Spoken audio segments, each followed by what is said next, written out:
O cristianismo hoje, ou aquilo que se diz ser o cristianismo, é basicamente dividido em 4 categorias. E eu vou dizer algumas coisas agora que não vão soar muito bem, mas isso não é tão importante. Há um grupo que alega ser cristão,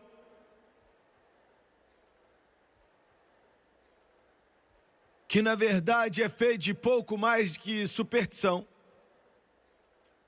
É um pouco mais do que um sistema político aqui da terra, usando muito pouco da palavra de Deus para a sua fundação, mas que tem tido muito êxito em fazer com que milhões entrem nessa religião. Há um tempo atrás eu estava nas Filipinas fazendo uma cruzada. Enquanto estávamos ali, os jornais, a televisão estava cheio deles, a rádio estava cheio deles. Em um avião de uma certa parte do mundo estava vindo, carregando um dos maiores artefatos de glória milagrosa no mundo hoje. E quando desceu, milhares de filipinos estavam fazendo fila para ver o que sairia do avião com toda a sua glória e cerimônia. Foi tirada uma estátua de madeira da Virgem Maria, como alguns pensavam que ela se parecia, e essa estátua às vezes chorava, e centenas de milhares faziam filas nas ruas para poder pelo menos ver o veículo que estava carregando a estátua. E talvez o milagre dos milagres, um deles podia até tocar. Esse é um segmento que se diz ser cristão. Então você tem um outro. Cristianismo moderno, modernismo que já não acredita mais na Bíblia, que já não ensina mais os seus seminários, e em sua maioria tem denegrido em algum tipo de teologia da liberação, que defende os protetores do comunismo mais do que Cristo. Deus tem misericórdia, mas é verdade. Que já não acreditam mais que Jesus é o próprio Filho de Deus, não acredita que ele nasceu da Virgem Maria, e não acredita que a Bíblia é a palavra de Deus, e não acredita mais que o sacrifício, a morte de Jesus Cristo aconteceu, não acredita que ele ressuscitou dentre os mortos e que hoje está sentado à direita do Pai. O modernismo, abrangindo centenas, talvez alguém pode dizer até várias afiliações denominacionais, dezenas de milhões de americanos e outros se associam com isso, quando é um pouco mais do que traição por detrás do púlpito. Então você tem um outro segmento do cristianismo, e é aquilo que vai pelo nome de fundamentalismo. Pessoas maravilhosas que amam a Deus, e ela adere e pode aderir várias igrejas, denominações, assembleias, movimentos, que seu credo é a crença nos fundamentos da palavra de toda a Bíblia, mas infelizmente eles negam o poder dela, dizendo que os milagres acabaram em 70 depois de Cristo, ou 100 depois de Cristo, ou algo assim na antiguidade.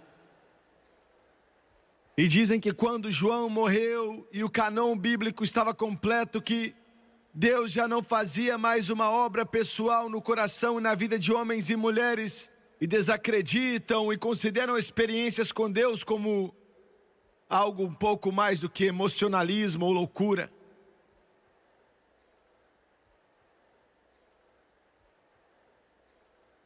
Nesse meu quarto de um século, quase 30 anos agora de pregar esse evangelho, muitos desses anos através da mídia. E eu tenho visto esse segmento específico do cristianismo, que era, quando comecei tempo integral nesse ministério, a força cristã mais poderosa na face da terra. E eu assisti pouco a pouco se degenerar em uma desordem, aparentemente, triste dizer, mas está perdendo suas amarras. E eu sei que muitas dessas pessoas, eles são meus bons amigos e eu os amo e os respeito muito. Mas é triste dizer que, de modo geral, eles negaram empaticamente, dogmaticamente, o batismo no Espírito Santo, com evidência de orar em outras línguas. E você tem o quarto segmento. O quarto segmento do cristianismo, e lembre-se que estes podem ser constituídos por denominações ou movimentos, e eles podem atravessar todas as barreiras denominacionais que eles realmente fazem. São as pessoas nesse mundo, no cristianismo, que acreditam no sangue de Jesus, a salvação pela fé e o batismo no Espírito Santo, com a evidência de falar em outras línguas conforme o Espírito de Deus dá a pronunciação. Escute só. Isso hoje, que diferente do catolicismo, é o maior movimento singular sobre a face da terra. Atravessando todas as barreiras denominacionais, cruzando todas as linhas confessionais, porque não é uma denominação, é um movimento de Deus no coração das pessoas.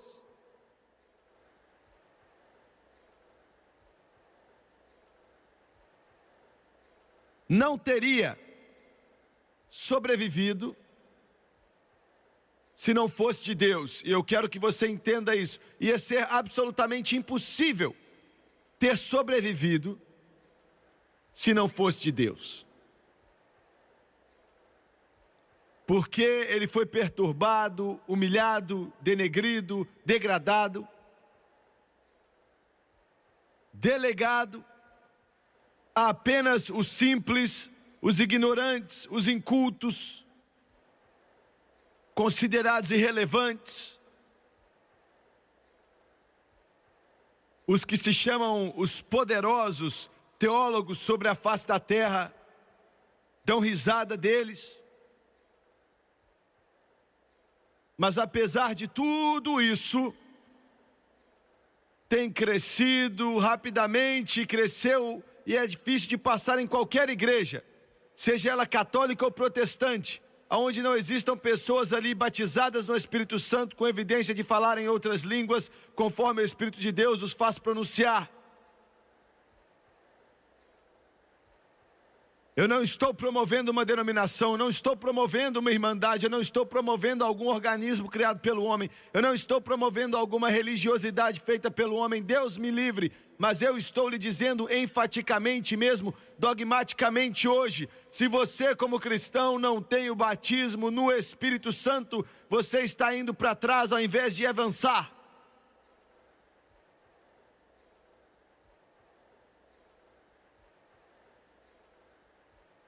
Nós acreditamos e ensinamos que essa é a coisa mais importante dos aspectos do Filho de Deus. Sem isso há pouco poder, sem isso há pouca revelação, sem isso há pouco relacionamento íntimo com Jesus Cristo. O batismo no Espírito Santo agora provocou a ira, o ceticismo, o sarcasmo do diabo e na maior parte do mundo religioso. E alguns de vocês aqui hoje, eu estava orando nessa tarde e Deus me disse o que você pensa. Alguns de vocês aqui têm fome e sede de Deus, alguns de vocês estão aqui por curiosidade. Alguns de vocês estão aqui porque alguém da sua família te forçou a vir aqui.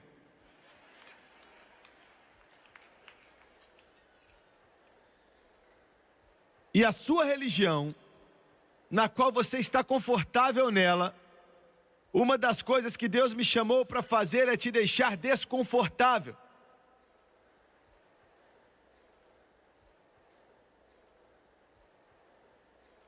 É que você vai à igreja 1 ou 2 vezes por mês? Você se considera um bom homem ou mulher? Você não entende muito a respeito disso que está acontecendo e muito menos disso que eu estou tentando pregar aqui. Você pensa que nós tacamos pedra na lua? Ou que o elevador não subiu até o topo?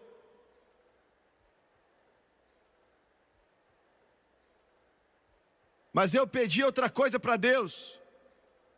Eu disse: Senhor, eu peço que o Senhor venha alcançar essas pessoas hoje. Eu oro para que algo que eles nem sabem que existe aconteça com eles.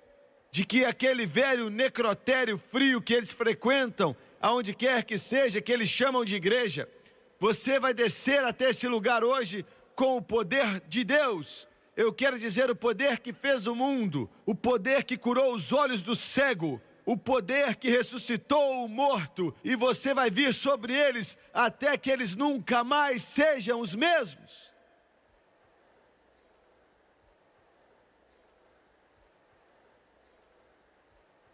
Agora, voltando para o livro de Joel, o profeta do Espírito Santo no Antigo Testamento. E o 2º capítulo de Joel, no versículo 1.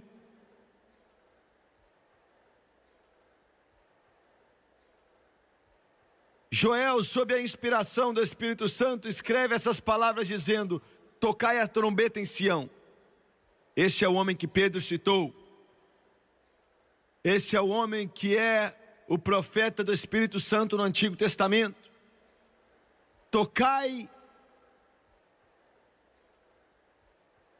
a trombeta em Sião, e soe um alarme no meu santo monte, e deixe todos os habitantes da terra tremer, porque o dia do Senhor vem. Olha a terminologia: porque o dia do Senhor vem, já está perto. Ele está falando de agora. O dia do Senhor vem.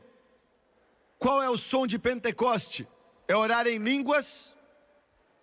Não. Eu oro em línguas todos os dias da minha vida e inclui orar em línguas, mas esse não é o som do Pentecoste. Joel vai falar o que é. E vem em várias partes. Primeiramente é o som de um alarme. É o som de um alarme. Eu quero te dizer o seguinte: o grande derramar do Espírito Santo que veio sobre esse mundo nas últimas décadas,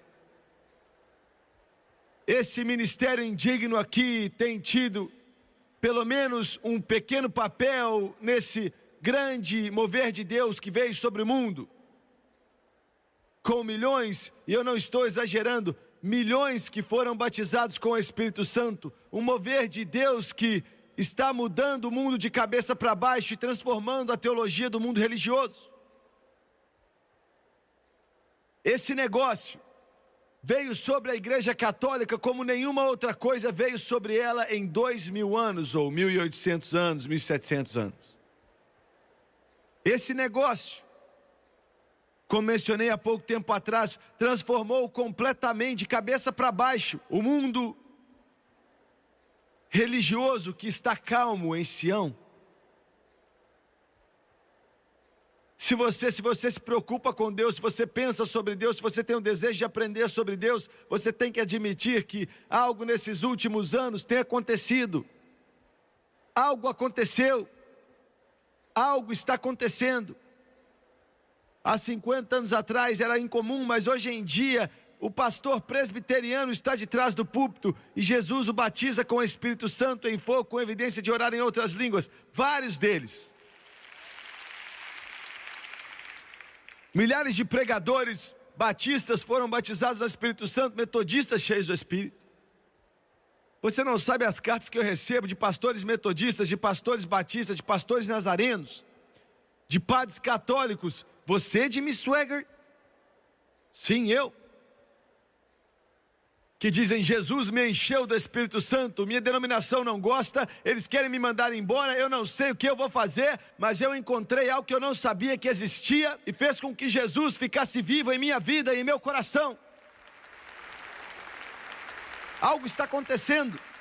Algo está acontecendo e eu tenho uma notícia para o diabo, eu tenho uma notícia para o mundo religioso, eu tenho uma notícia para todos os interessados. Irmão, não está acabando, está apenas começando. Eu estou esperando o mover de Deus como esse mundo jamais viu em toda a sua história, com milhões sendo salvos pelo sangue de Jesus Cristo, milhões sendo curados pelo poder de Deus e vários sendo batizados no Espírito Santo e fogo. Eu sei do que eu estou falando. Algo está acontecendo. Algo está acontecendo aqui. Eu estou tão feliz de ser parte disso que eu nem sei o que fazer. Eu me levanto às 2, 3 da manhã e digo: Jesus, muito obrigado por me deixar ser parte disso. Muito obrigado por me permitir fazer parte disso. Obrigado por ter uma parte, um pedaço disso. Obrigado porque eu vi esse dia. Obrigado porque eu experimentei esse dia. Aleluia!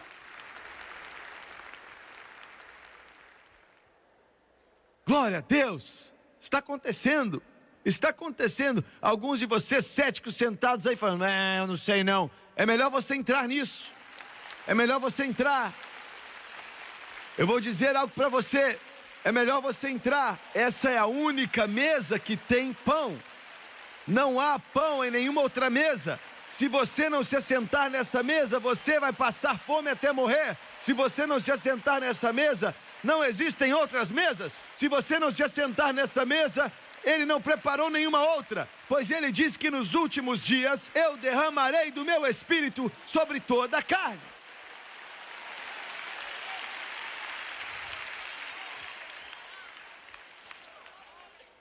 Olha, você quer dizer que eu tenho que ir para a sua igreja? Não.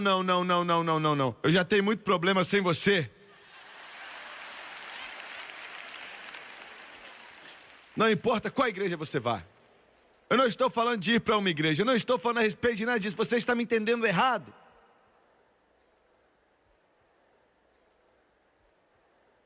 Eu estou falando de receber Deus. Eu estou falando de receber algo em seu coração. Eu estou falando a respeito de uma realidade da palavra de Deus na sua vida, o mover do Espírito Santo. Alguns de vocês aqui, ou você assistindo na televisão, você serve em Jesus e nem sabe o que é isso. Você acha que sabe. Você vai para a igreja domingo de manhã e você se assenta ali, faz 40 anos que você faz isso, nada nunca acontece, você não espera que nada aconteça.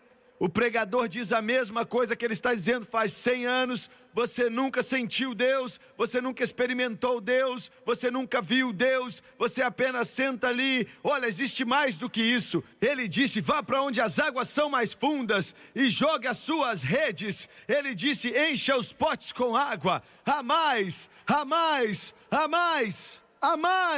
do que uma religião morta, seca, formal e legalista. Você está me entendendo? Eu estou falando a respeito de algo que quando você se levanta de manhã, e flui na sua alma, não esquenta com ela, ela vai viver, não esquenta com ela.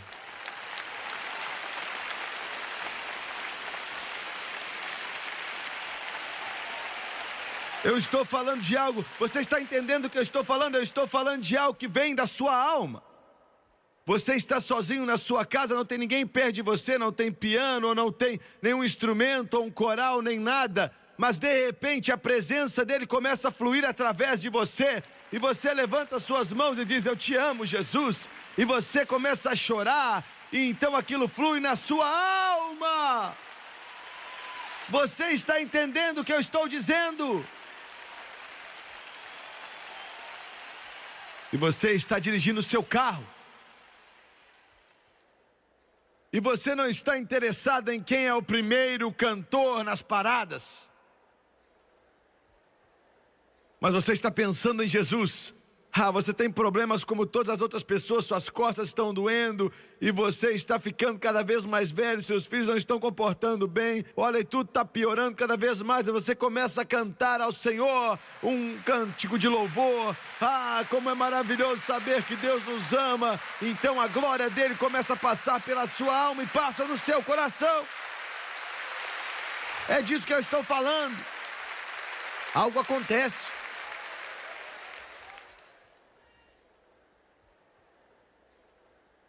Alguns de vocês são tão orgulhosos que você nunca levantou suas mãos. Eu estava falando com um irmão que costumava ser, ele era um sargento da Marinha, e eu gosto da Marinha, viu? Desde os corredores de Montezuma até os corredores de Trípoli, eu gosto da Marinha. E ele disse, eu sou um sargento da Marinha, 20 anos servindo a Marinha Americana, e eu nunca fiz nada assim na minha vida, mas um dia, finalmente eu levantei minhas mãos. E ele disse, eu te amo, Jesus. Finalmente levantei minhas mãos. Aleluia! Ô, glória! Bem, nossa igreja não acredita nessas coisas aí. Esse é o seu problema, seu velho religioso, seu velho ranzinza. Você tem religião da igreja, você precisa ver Jesus, você precisa ver Jesus, você precisa ver Jesus, você precisa ver Jesus, você precisa ver Jesus.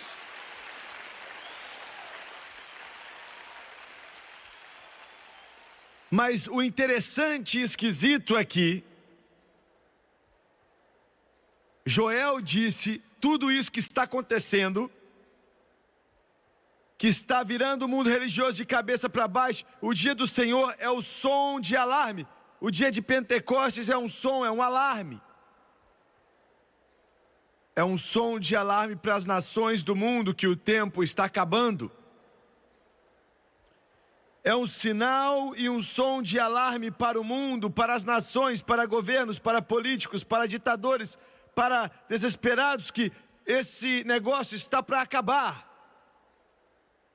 Vocês estão me ouvindo, pessoal? É o fim.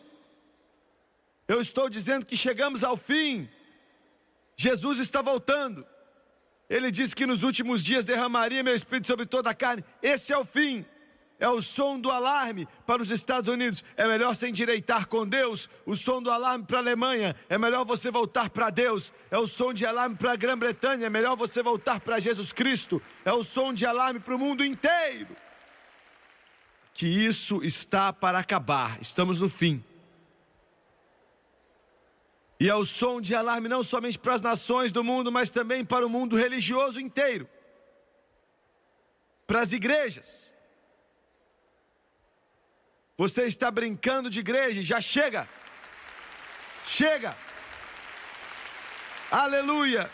É o som de alarme para organizar a religião.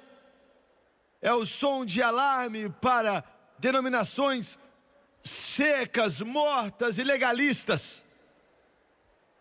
É um sinal de alarme para os homens que fizeram carreiras da religião e construíram prédios caros para que as pessoas se distanciam de Deus ao invés de trazê-los para Jesus. Isso soa estranho para você, não é mesmo? Estranho para você, não é? É o som do alarme para eles que está acabando. É o som do alarme para as pessoas que não têm Deus, que não são salvos, esqueceram dele. Toda vez que você escuta alguém orar em línguas, é o som do alarme para aquelas pessoas. É melhor consertar sua vida com Deus. Já estamos no fim, o tempo está acabando. Estamos à meia-noite, o sol está se pondo, o Armagedon está para vir, e nós estamos vendo o julgamento vir. É o sinal e o som de um alarme. Se endireite com Deus. Joel 2,15. Não é somente o som de alarme, mas ele diz, toque a trombeta em Sião, santificai um jejum e convocai uma assembleia solene. O som do Pentecoste não é somente o som de um alarme, mas é um som de choro e de oração.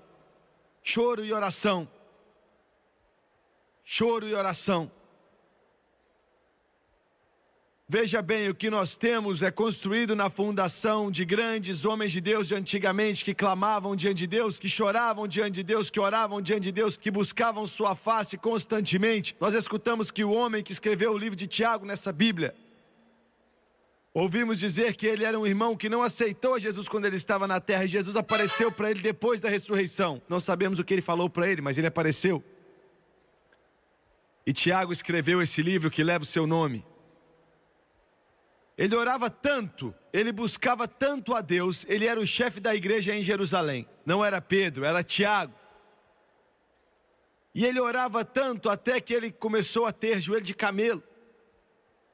E ele ficou tanto de joelho até que literalmente eles ficaram retos dos dois lados. E jogaram ele de cima do templo, do mesmo que Satanás disse a Jesus, falou assim: se lance daqui. O sumo sacerdote empurrou o Tiago lá de cima do templo e fez com que ele espatifasse nas pedras lá de baixo. Ele era um guerreiro de oração.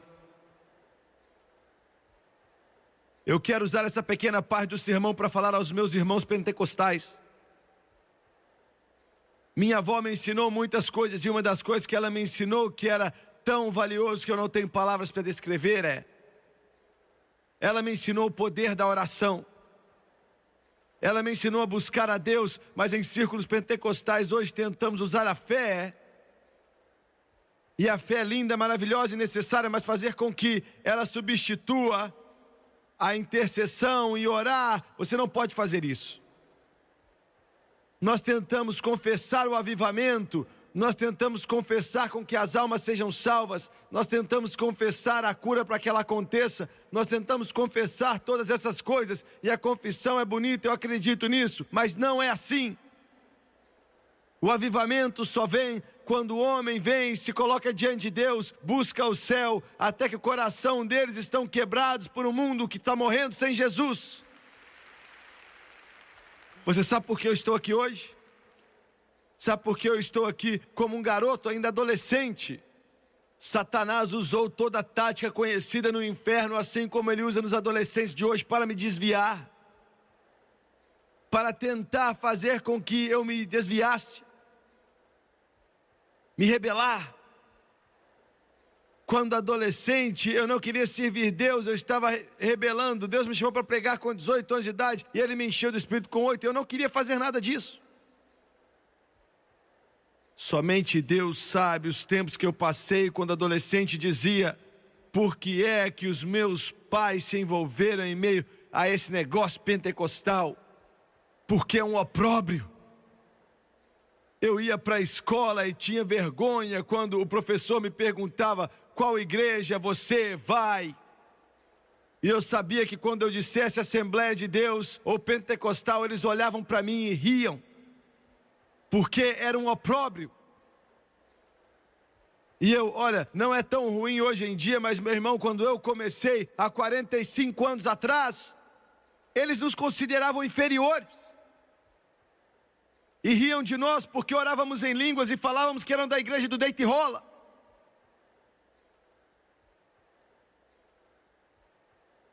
E eu dizia: Deus, eu não quero fazer isso, porque eu não posso ser como os outros meninos, eles são de igrejas batistas e metodistas e sei lá o que, e ninguém fica rindo da cara deles.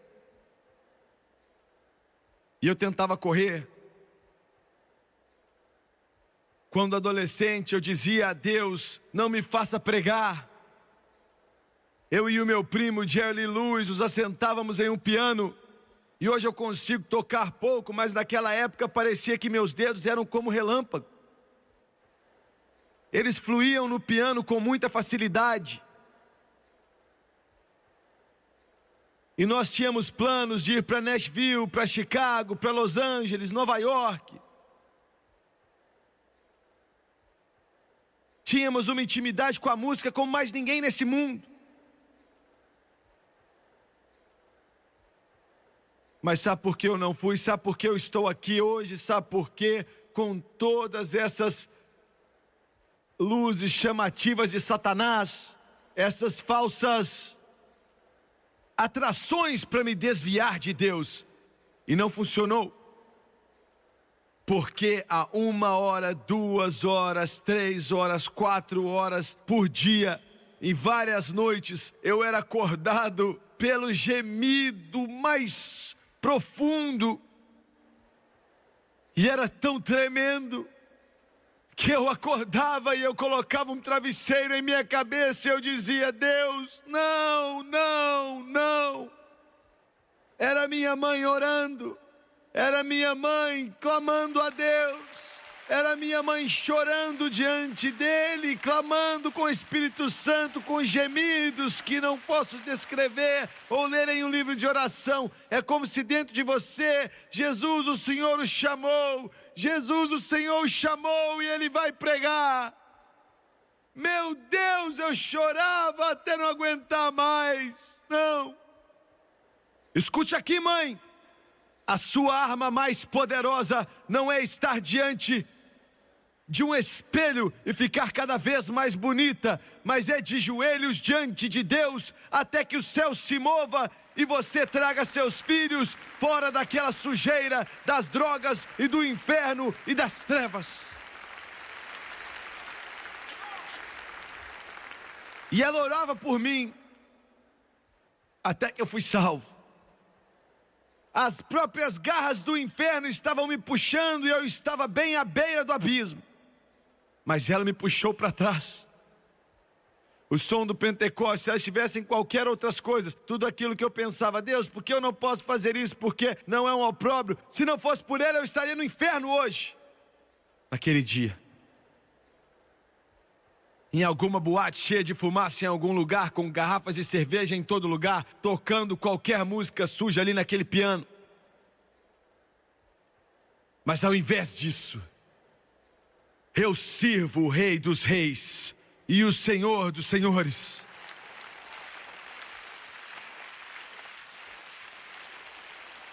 Glória a Deus, aleluia. O som do choro e da oração, o som da intercessão. Esse é o som do Pentecoste. Igrejas pentecostais, voltem para isso. Voltem para isso. Voltem para isso. Meu Deus, nós vamos para a igreja e tudo tem que estar da maneira certa. O pregador tem que acabar na hora certa. Nós temos que voltar para casa para assistir nosso jogo de futebol, show de televisão. E o pastor está clamando e chorando. Nos dê homens que vão deitar nos altares. Nos dê pessoas que vão ficar prostrados. Nos dê pessoas que vão clamar a Deus. Você pode não ser um pastor ou um evangelista, mas você pode orar. O som do Pentecoste é o som do choro e da oração. Alguns de vocês sabem exatamente do que eu estou falando, mas não o suficiente de vocês. Em terceiro, Joel 2:23, ele diz: regozijai-vos, estranho, estranho, estranho, estranho, estranho. Ele está te mandando chorar e orar, e agora ele está dizendo: se alegre. Filhos de Sião, regozijai-vos e alegrai-vos no Senhor vosso Deus, porque Ele vos dará em justa medida a chuva temporã, fará descer a chuva no primeiro mês, a temporã e a serôdia. O som do Pentecostes não é somente o som do alarme, o som de chorar e orar, mas é também o som de se alegrar e regozijar. Aleluia! Meu Deus, você acha que eu sou esquisito? Olha, você tem que ver quando eu estou sozinho. Glória ao nome de Jesus, é o som de se alegrar e regozijar. Eu fico tão cansado, tão cheio de carismáticos e pentecostais que se dizem ser evangélicos, que algo acontece de errado com eles e eles correm para o psicólogo. Isso me deixa cheio, viu? Eu tenho vontade de vomitar. Eu vou para um seminário de casados. Mentira. Esse doutor... não, eu tô batendo demais, viu? Olha, isso me deixa doente. Nós vamos nos assentar, nós vamos te dizer tudo que... Olha, ele diz: o que você sentiu quando criança? Eu vou dizer a esse mané o que eu sinto. Eu estava nervoso com todo mundo.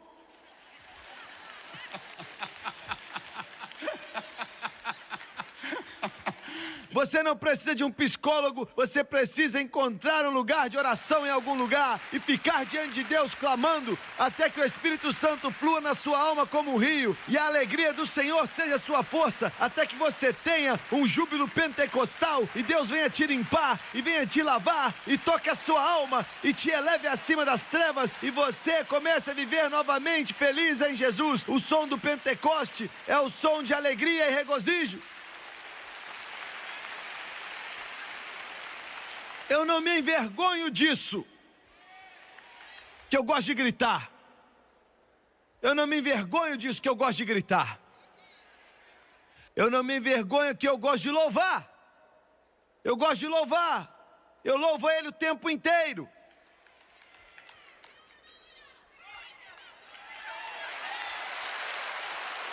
Eu não me envergonho disso.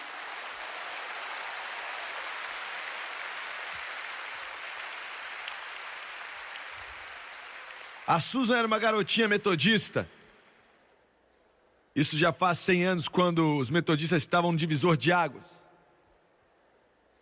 E Deus tocou o coração da Susan. Olha, se Deus tocar o seu coração, meu amigo, alguém vai ficar sabendo. Eu estou pregando, irmã, calma aí, espere um pouquinho.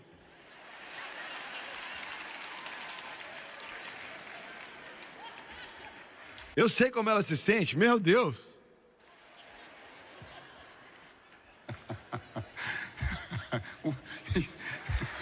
Veja bem, nós não precisamos de maconha, nós não precisamos de cocaína, nós não precisamos de heroína.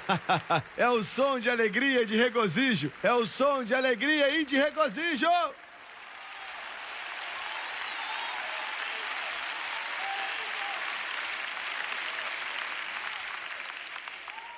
A Susan era uma garotinha metodista, o pai dele era um pastor metodista. E a Susan foi tocada por Deus e ela escutava o pai dela pregar e começava a falar de Jesus e a Susan se alegrava. E a Susan levantava as mãos e começava a louvar a Jesus. E o pai dela ficava incomodado, porque algumas pessoas na conferência pensavam que ele era parte daquilo. Então um dia o líder veio e disse: olha só, doutor Smith, ou sei lá qual era o nome dele, a sua filha é uma vergonha para nós.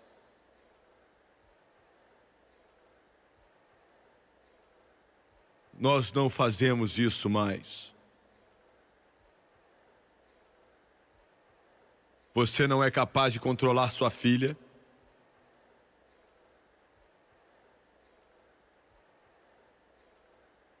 E eu vou falar com ela. E ele falou. E ele disse: Susan, olha, você está exagerando, eu estou vendo, você começa a tremer. E as pessoas pensam que nós somos malucos. E você vai ter que parar de fazer isso. E ela disse: pai, eu vou tentar. Mas algumas noites depois ele estava falando de Jesus morrer no Calvário e ele ressuscitou dentre os mortos e antes de... ela estava com as duas mãos no alto. Glória, dizendo: aleluia, aleluia. Finalmente deixaram ela para lá e achavam que ela estava meio doida. Alguns anos depois, aquele homem estava para morrer e eles se juntaram em volta dele na cama e a situação estava difícil. Ele não estava morrendo como tinha que morrer, não havia anjo para recebê-lo em casa, não havia paz em seu coração e a alma dele estava perturbada. Ele não sabia o que fazer, ele estava chorando e pensava: algo está errado. E para ser sincero, aquele homem nem devia ser salvo. E ele pediu para que toda a família saísse dali. E ele chamou a Susan para dentro do quarto e falou: Susan, eu tenho te observado por 20 anos. Eu pensei que você era meio emocional e que algo estava errado com você, mas Susan, dentro de mim eu sabia que você tinha algo. Eu sabia que você tinha algo.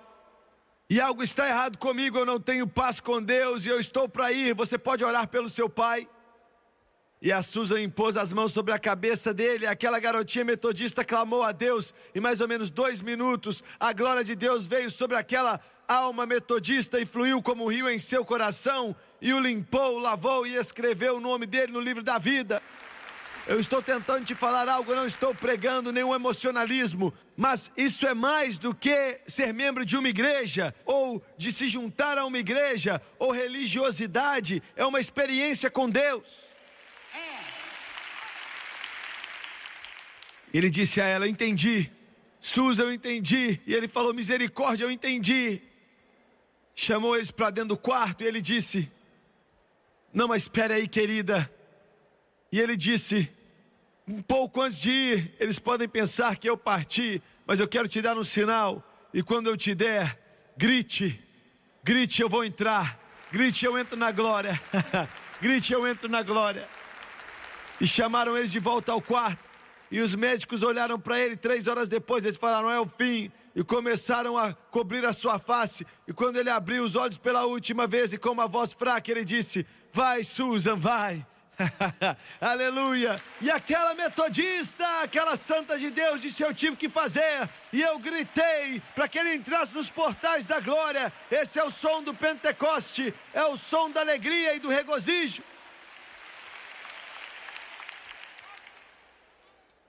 Uma senhora metodista me disse há anos atrás, a mãe dela tinha 98 anos quando morreu. Ela era membro daquela igreja metodista em Uptown, no Alabama. E ela disse: irmão Swagger, ontem à noite, a minha mãe estava gritando e pulando na igreja inteira. E ela disse: o nosso povo, eles pensaram: ó, que isso? Nós não fazíamos aquilo. Mas a mamãe tinha 98 anos e eles pensavam que ela estava maluca, e ela não estava, ela estava apenas praticando. Ela estava para partir naquela noite. O som da alegria e o som do regozijo. Eu tenho que ser rápido, tenho que ser rápido, tenho que ser rápido, tenho que ser rápido. Joel 2:20.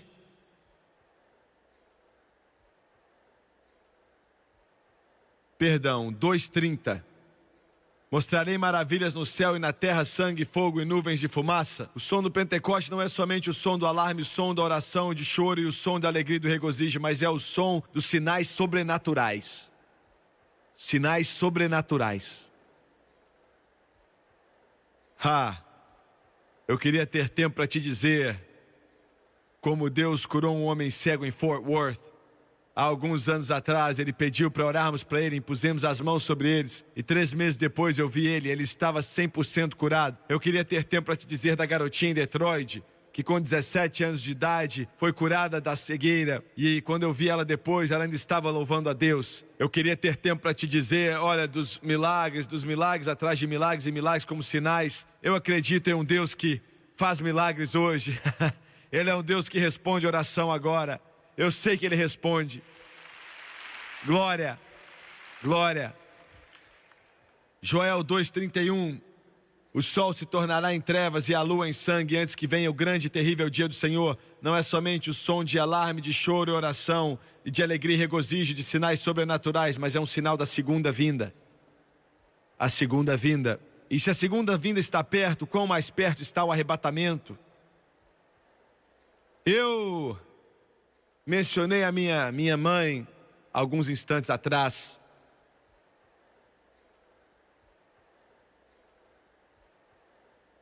Em meio àqueles anos terríveis, quando cheguei tão perto como adolescente de perder meu chamado. Muitas noites eu acordava e ficava deitado. E um medo frio vinha sobre o meu coração quando ainda era um garoto de 15 anos. E eu pensava: Jesus, o Senhor veio e eu fiquei. Minha mãe está pronta, meu pai está pronto, minha irmã está pronta, eles se foram. Eu tinha esse medo constante. Medo constante. E eu inclinava meus ouvidos para ouvir um som. E eu me levantava muitas vezes. quando tinha 14, 15, 16 anos de idade, e saía do meu quarto, ia até o quarto da minha mãe e do meu pai, e eu ia até a porta, e eu colocava meu ouvido na porta, e eu sabia que se eu pudesse escutar minha mãe respirando, Jesus ainda não tinha voltado.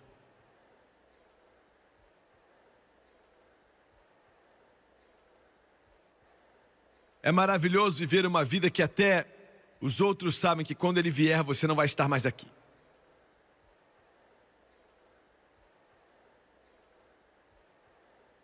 Deus vai fazer uma obra em corações que você nunca viu antes, se você permitir que Ele o faça. Essa é a hora da colheita, é o fim de tudo. Eu não sei a respeito de você, mas eu vou até o final.